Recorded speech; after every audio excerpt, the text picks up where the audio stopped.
আজকে তোমাদের সাথে শেয়ার করব ইলিশ মাছের মাথা দিয়ে পুঁই শাক। চলো রেসিপিটা বানানোর জন্য প্রথমে আমি ইলিশ মাছের মাথাটা ভালো করে সর্ষের তেল গরম করে ভেজে নিয়েছি।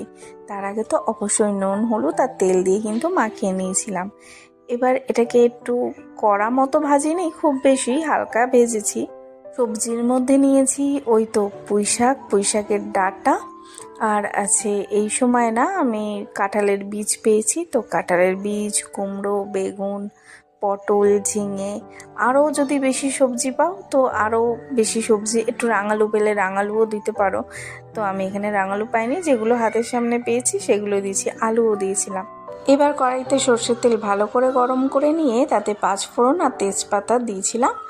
ওই ফোড়নটা যাতে পুড়ে না যায় সেদিকে খেয়াল রাখতে হবে। তার আগেই কিন্তু সবজিগুলো দিয়ে এবার ভালো করে মিশিয়ে নিচ্ছি সবটা।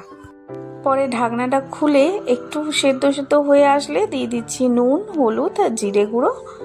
আর আমি না একটু চিনি ব্যবহার করি প্রত্যেকটা রান্নাতে স্বাদটাকে ব্যালেন্স করার জন্য। ওটা না চাইলে নাও দিতে পারেন আপনারা। এটাকে দিয়েও এবার ভালো করে মিশিয়ে আরেকটু ঢাকা দিয়ে কিন্তু রান্নাটা করে নেব।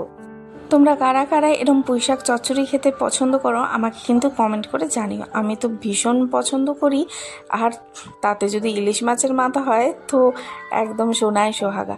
এছাড়া যে কোনো মাছের মাথা বা চিংড়ি মাছ দিয়েও কিন্তু আমি বেশ খেতে ভালোবাসি।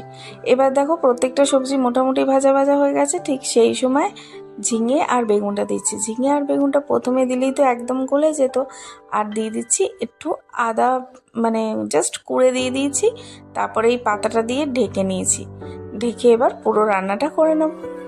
ব্যাস, এবার ঢাকা খুলে ভালো করে পুরোটা মিশিয়ে নেব। তারপরে মাছের মাথাটা দিয়ে আরও ভালো করে মিশিয়ে নিয়ে যখন একটু মজে যাবে, আর আমি না এখানে যে কোনো শাক বা বাঁধাকপি মজাতে গিয়ে না একটু আটার ব্যবহার করি। আটার ব্যবহার করলে এটা বেশ সুন্দর মজে যায়।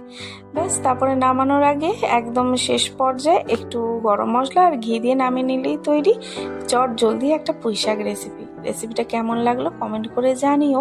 লাইক শেয়ার সাবস্ক্রাইব করে পাশে থেকো। ফেসবুক থেকে দেখলে প্লিজ ফলো করে দিও।